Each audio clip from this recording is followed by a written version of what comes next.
Hi everybody, I am Lady Stars and Fire. My real name is Michelle Espinosa, and this is the weekly healing messages for December 26th until January 2nd.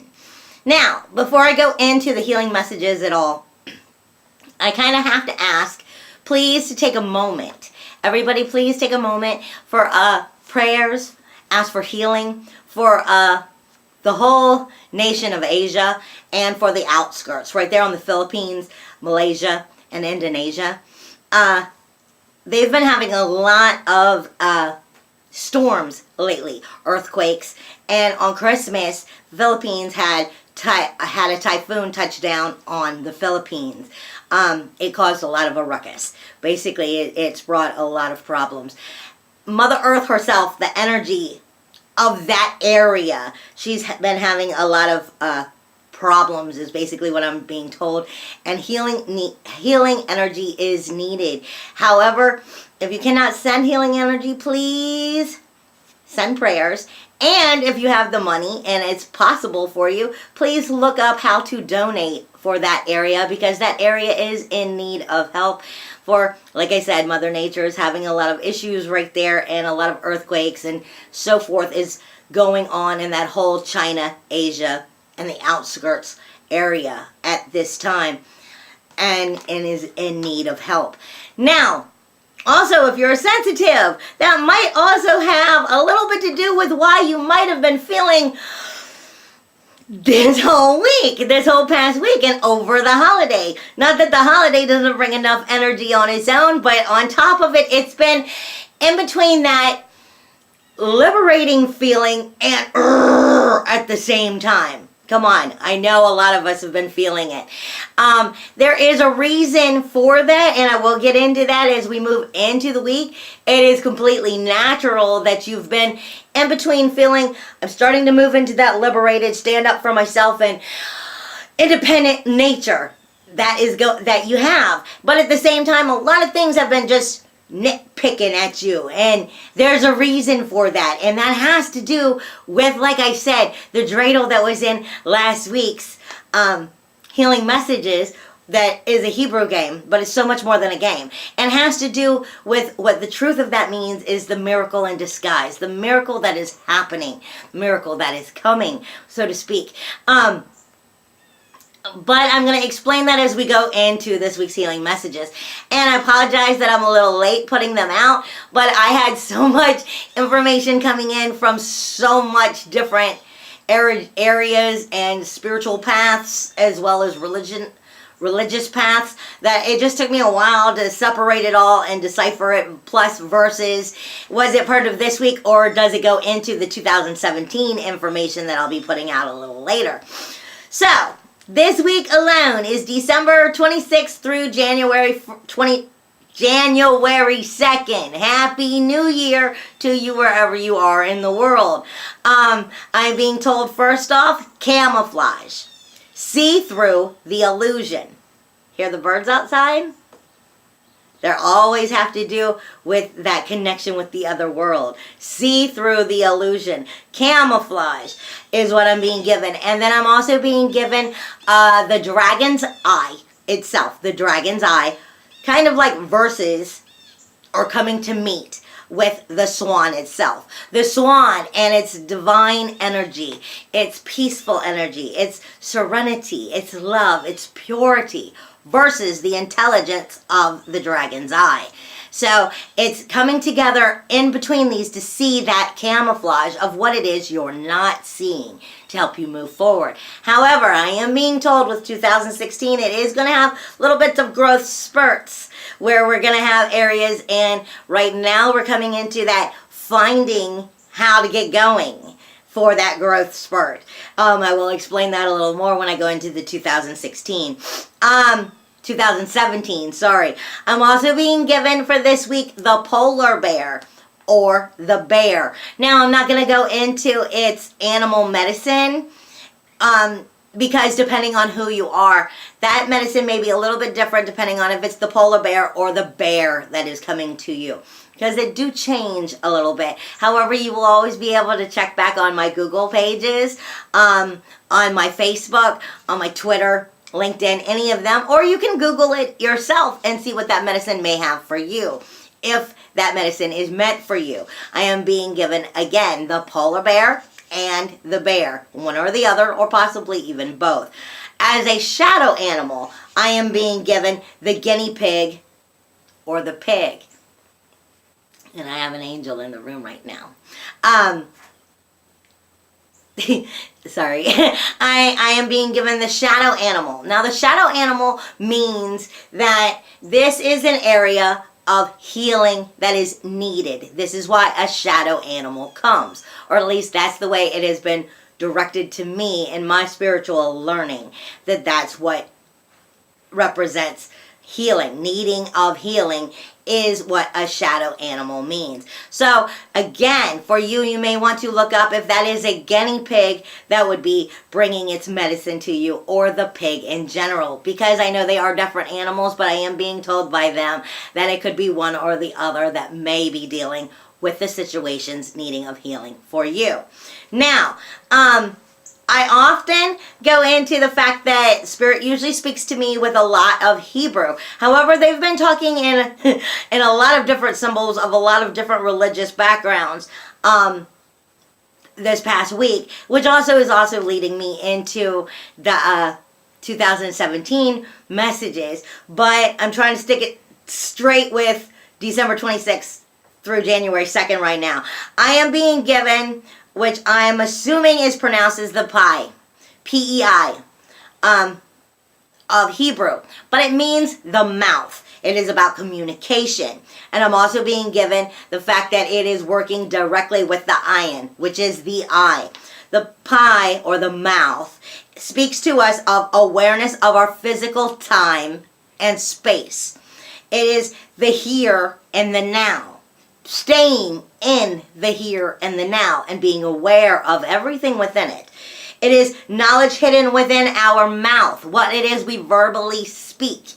It is the power to curse or the power to bless.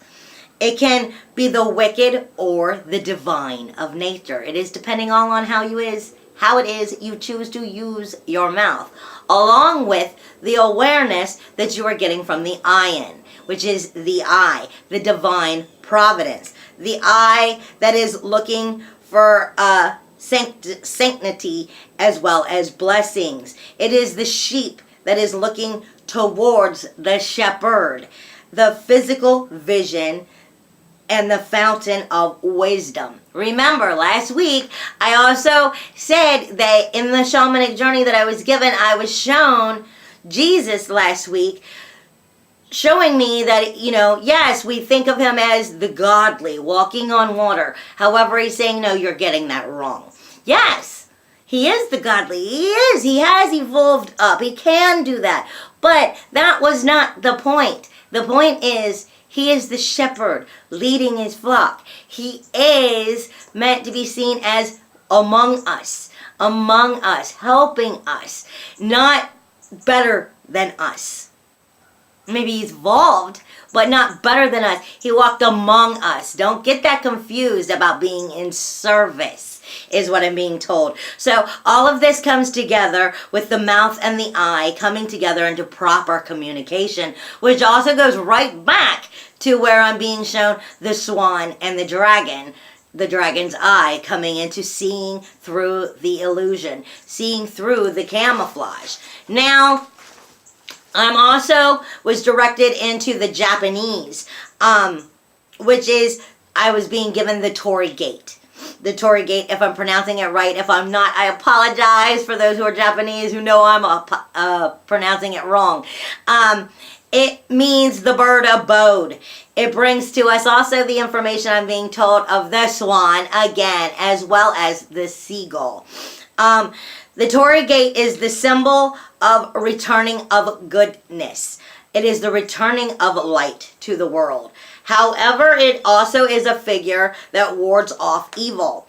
It is also speaking to us of the departure of the human world, as well as the entrance into the kami, according to them, which is the divine being. So this is that evolving up. This is that moving forward. However, I'm being told, remember, Patience, nothing comes like that just because you want it to.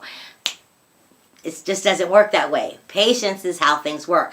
We evolve slowly as we learn, is what Burkina from the runes always tell us. But the funny part, and this is going to come into 2017, is because the PEI, the pie, the mouth, that communication, the Tory gate. The only hint I'm going to give you into that is it's similar, very, very similar to the symbol of pi. Anyway, I'm also being told for this week, the lotus flower. I'm being given the lotus flower. I woke up this morning with the lotus flower above me. And then it went directly into the colors and telling me of the crown, the throat, and the heart chakras. So we are talking about the lotus flower. Speaks to us as rising up through the muddy, murky water and blooming into purity. That is what the lotus flower means overall. It has many other meanings, but I'm being told to take that lotus flower and to understand it's coming into your crown, it's coming into your throat and your heart chakras, as well as I'm being told that it will have to do with unblocking of areas in your physical body of those chakras. So if you need help there, because I've been spelling orange all day, and for me oranges always means Archangel Michael, you may want to ask help from Archangel Michael. I'm being told also that we are getting additional guidance or information coming from the Hindu goddess of Saraswati. I can't pronounce it. I do apologize. I apologize, goddess. Saraswati. I hope that you don't get mad at me. She is the goddess of knowledge, of music, of art, of wisdom, and of learning, as well as all the creativity that comes into that knowledge and that learning and that wisdom of those areas. Seek her guidance if you need it during this week, for she is speaking to us, as well as I'm getting the purple for the crown chakra. I'm also being told that that whole ear, if your ears have been like popping ears all weekend, as well as that neck and shoulder pain, that has to do with the spiritual energy, the empaths picking up too much energy as well, or your lack of a release of them. It can also have to do with the fact of those are the areas that we hold on to, the I should haves. I should have done this. I wish I could have done this. I wish it went that way kind of thing. It has to do with your material and masculine energy versus your spiritual and feminine energy. It could be afraid of being in lack of control, afraid of not having control, afraid of needing to control what it is you cannot. This all has to do with your crown as well, and opening it up and allowing yourself to remember some things are bigger than you, and you gotta give it up to them. Now as I go into the astrology for this week, this is where some of that energy of where I was saying that independent energy versus that liberating energy versus that you might have been feeling throughout this past week. This is a good reason why you've been feeling it. And you may still be feeling it a lot throughout the week. See, because we have the new moon on the 29th. The new moon is all about new beginnings, new starts, new moving forward, new goals, basically. And you're coming into that area of that new moon where you can actually start those new beginnings, new forwards, new starts. However, this is the key within that. Uranus goes direct. Uranus has been in retrograde, and it goes direct the same day as that new moon. It goes direct on the 29th at 4:29 a.m. Eastern Time. I tell everybody over and over again, when you have a planet that has been in retrograde, we all know when it has been in retrograde, it's kind of no longer outwardly facing and dealing with its energy outwardly. It's turned around and it's all of the evaluating inwardly. And Uranus is all about our independence. It is our liberating planet. It's that area of, oh wow, I just never knew that person would ever do that. You know, it's where that person brings that energy up. And I'm being given right now red energy. I'm being given action is what I'm being told. Action, and that masculine energy is coming with that. But, and that has to do with that energy of starting to stand up for yourself and feeling good about yourself, but at the same time just being irritated. And that's that energy working its way out of you. Because anytime a planet goes from retrograde to direct, that last week, it's like the planet's last week of turning around and going, did you not get this memo? I've been trying to get this through your thick head for a while and you're not listening. And that's why the irritations are coming in. Because it's Uranus's way of going, listen! It's going, this is what I'm trying to get through to you, and this is my last chance before I go direct. So I'm outwardly looking. This is its last chance of going, listen to me now. Get this message or you're not gonna get this message. And this is why that energy's been so intense. On top of the fact that it's in Virgo. Virgo is impulsive. It's impulsive. It's full of fire. It's a starting point again, as well as it can burn out and fizzle out if you don't follow through. And this is why that energy is coming in so deeply right now. Along with Uranus is standing right next to Ceres and Eris. And Ceres is our karma. Ceres is our Mother Nature planet. She's our mothering, or lack of mothering, is what she speaks to us of, as also of the karma of that, along with the fact of how are you getting on with things, the flow of things. Are you going with the flow of things, or are you going against the flow? Are you going against the universal flow? Uranus is coming in and giving you that last smackdown of, would you listen? And it's really pointing out those points of what you need to see, what you need to heal, what you need to learn and change within your life. And this is why those irritation and liberation is so greatly empowering you right now. Plus, it's with Eris. Eris is your planet of the warrior. She is that warrior that still holds all of your resentment, all of your frustration, your toil, your trouble, your resentment. She's giving you those last, I'm telling you, this is the crap that I'm still holding on to. And unless you work all of that out, as we go direct, there's still going to be parts that can't get healed. This is that healing time. So yeah, Uranus is not going to take it easy on you this week, because it's got a lot of that information that needs to come in before that new moon can happen. For that new moon to happen that night when she goes direct that day, or he, however you want to see the planet.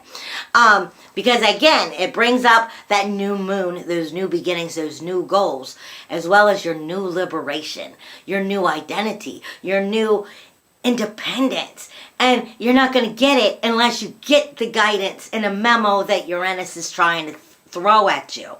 Along with the fact it's speaking to you directly across the sky is Jupiter. No. Yeah, is Jupiter and Libra. Jupiter brings the intelligence you need to know, that higher learning, so it's forcing you to get it. And Libra is reminding you, this is dealing with anything in the world you have a relationship with. Your money, your family, your friends, your children, your job, hell, your car. Anything that you have a relationship with, it's going to tell you about. And you know it's a relationship because when the relationship ceases to lack to exist, is when you know that relationship is going, hey, we got a problem. And so when it's getting on those negative states, Jupiter is forcing it to come out in this way to show you how you need to move forward. It's not going to ease up. It's going to push it through. So after it goes direct, we can move outwardly into correcting these things. Now, we also have, that is speaking. Those two symbols are also speaking. You've got, like I said, you've got Uranus, Ceres, and Iris all in Virgo, and Uranus is getting ready to go direct. it is speaking directly across the sky to Libra and Jupiter, and they both are squaring Pluto, Mercury, and the Sun. Pluto is telling you everything that is death, decay, and destruction so that you can make that rebirth. This stuff doesn't happen on accident. It has Mercury right there, which is retrograde, so it's speaking to you on making sure you get the communication right now. And the Sun is making you eat your ego. Basically, is making you eat their ego versus how can ego work for you in a proper, positive way. So all of that information is coming in so intensely right now. And that's meant to be so on the new moon. And as we move into 2017, things can get better. You can be like, da da da, I'm finally moving in the right way. But you have to learn those lessons. This is why I said last week, the dreidel is telling you it's the miracle hidden in disguise. It's behind everything. But you have to work through your crap in order to move forward. Now, we also have a big trine going on of Scorpio has the North Node in opposition, which it always is in, with the South Node, which is in Pisces. But Pisces is also holding Mars. It is also holding Neptune and Chiron. Chiron is your wounded healer. Hello. Neptune is your fantasy and your magic versus avoidance and reality. So it's speaking to us in Pisces where we want everything to be beautiful, but maybe sometimes it's just not. And we have to face reality. And Mars is all about our warrior. It is our action. It is our masculine energy. It's our balls, in a sense, in one sense, and it's speaking to Scorpio in our south and our north node, which is all about being in service versus the mystery of it, versus the emotional waters and how important they are. So this is why all of this energy is just, but it's meant to be that way so that forward movement can happen. But we've got to work through it. And those are squaring off with the moon, which is in Sagittarius. And the moon in Sagittarius is reminding us, point blank, I want adventure in my life. I want to enjoy my life. I want things to be happy and blissful, and I want to take action and enjoy and experience and try. So all of this energy is moving us in the direction we need to be. However, nobody said that getting us in the forward movement always was done in a nice, fuzzy, happy, loving way. I love you. So much good is coming to you this year if you just believe and you just give faith into it and work through your crap. Because, honey, all of us have hidden crap and skeletons in our closet that we don't even know are existing. We have to work through them. It's that simple. This is called healing. Hugs and kisses in the wind. I love you so much, and I'll see you next week. Bye!